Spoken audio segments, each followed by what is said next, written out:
বাবাজি মিল্লাতে ইসলামিয়া তাহলে আপনাদেরকে বলতেছিলাম আমি আমার নবীজি সাল্লাল্লাহু তাআলা আলাইহি ওয়াসাল্লামের সন্তান সন্ততি কতটি ভুলে গেলেন?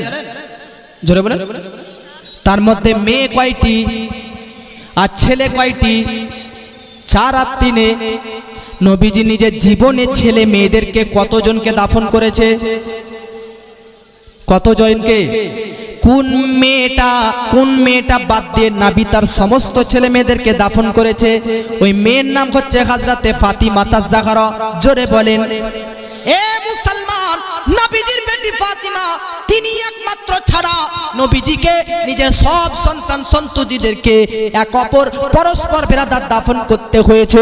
ভাবুন নবীজির অন্তরে কতটা কষ্ট হয়েছে, নবীজিদেরকে কতটা আঘাত লেগেছে, নবীজিকে কতটা ব্যথা অনুভব করতে হয়েছে, নবীজিকে কতটা আজকে মুআজ্জাজ যন্ত্রণা অনুভব করতে হয়েছে।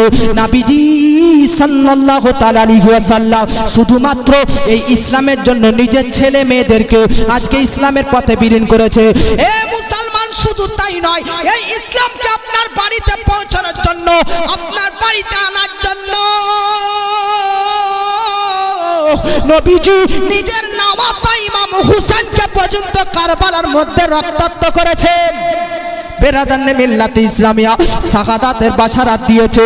ইমাম হুসেনকে পর্যন্ত বেরাদার শহীদ হতে হয়েছে, ইমাম হাসানকে পর্যন্ত শহীদ হতে হয়েছে শুধুমাত্র এই ইসলামের জন্য। নবীজি ইসলামের নিয়ে কতটা মুআজ্জাজ কষ্ট সহ্য করতেছে। কেন আপনাদেরকে বলতেছি বাবা দাড়ি রাখুন, কেন আপনাদেরকে বলতেছি নামাজ ধরুন, কেন আপনাদেরকে বলতেছি সুদ মদ থেকে দূরে থাকুন? কারণ নবীজি বলেছে আমার ইসলামকে সেই জীবিত করলো যে ফজর এবং এশার নামাজ জামাত সহকারে আদায় করলো। ও মুসলমান, আপনি নিজেকে মুসলিম দাবি করেন আর ফজর আর এশাতে গায়েব হয়ে থাকে। বলুন বেরাদার, যে ইসলামকে কায়েম করার জন্য ইমাম হুসেন শহীদ হতে হয়েছে, নবীকে রক্তাক্ত হতে হয়েছে।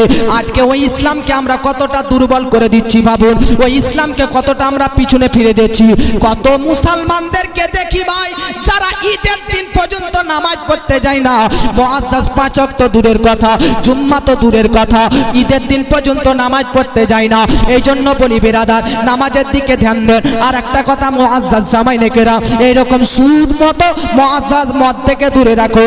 নবীজির জীবনী পড়বেন, নবীজির সাহাবায়ে কেরামের জীবনী পড়বেন। মদ খাওয়া আগে জায়েজ ছিল, মদ খাওয়া বৈধ ছিল, কিন্তু যখনই বেরাদার মিল্লাত ইসলামিয়া আমাদের